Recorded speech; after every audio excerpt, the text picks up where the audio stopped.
Hi, so it's that time of week again. We are back for the energetic card pull and just to see where the energy is sitting for us this week. So I'm just, as always, going to give the cards just a little shuffle and just see what's in store for us for this coming week. So as always, if anybody's any questions, anything they'd like to add, just feel free to drop it in the comments, okay?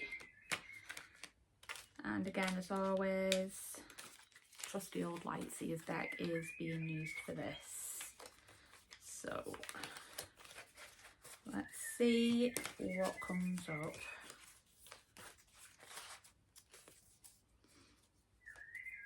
Okay, so this week we have the Knight of Cups. And obviously the cups, they tend to be linked to the emotions as they're in the element of water.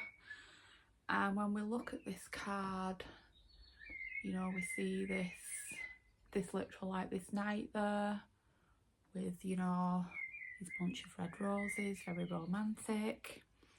We've even got a little picnic, what looks like going on down there, the little envelope, you know, love letters. And then we've got this lovely majestic white horse in the background. Now when I'm looking at this, I'm kind of like getting that feel that maybe what this is trying to say is don't always try and rely on someone to come and sweep you off your feet. So in a way it's kind of like promoting that self-love as well. Sometimes we invest too much of that we want somebody else to come along and, you know, whether that be like romance us, save us as a way to speak. But sometimes it's just like that little reminder that we have to be our own knight in shining armour, and, you know, just kind of like that little thing of like, you know, maybe why don't we treat ourselves a bit kinder, a bit with more compassion. You know, if we are waiting for this person to come along and, you know, sweep us off our feet, so to speak, maybe why not in the meantime can we not do some things for ourselves?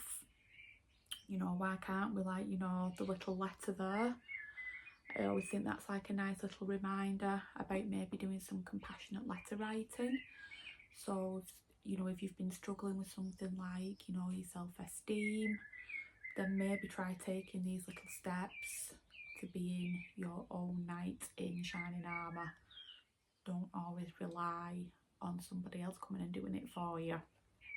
And I just think it's kind of like that age-old saying, you know, you have to love yourself as well in order to form proper relationships with other people. Because if you don't, and you don't think that you deserve this respect, then somebody else isn't going to do it for you either, are they? So yeah, just like I say, that nice little reminder just to give yourself a little bit more love, a bit more care, and a bit more affection as well. And, you know, treat yourself. Why not?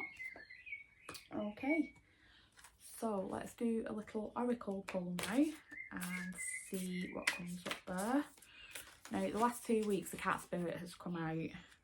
So if that comes out for a third week running, then, you know, there's definitely some hidden message going on there.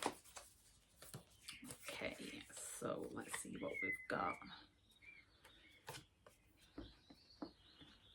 And this week we have the Seahorse Spirits, and the message on that is watch and wait. So with this, how can we link this in with this? So maybe it's all about, you know, like we said, a bit more self-love, a bit more self-compassion, a bit more self-care. So maybe if you are waiting for something amazing to come up into your life, then this is all about keeping your eyes open and just waiting, letting things go with the natural flow. Try not forcing anything. And, you know, seahorses are just so like magical, and I don't know, they're just like mystical, and it's like they're not real, they're like this made up creation. And you know, I just think that's a really nice little touch as well. They are so beautiful. And again, you know, just showing yourself that little bit of compassion and just patiently just waiting, see how things play out. Yeah, I really do like that card. It's so cute. So, as always, have an amazing week, and I will see you very soon for the next instalments. So, take care, have a great one. Bye bye.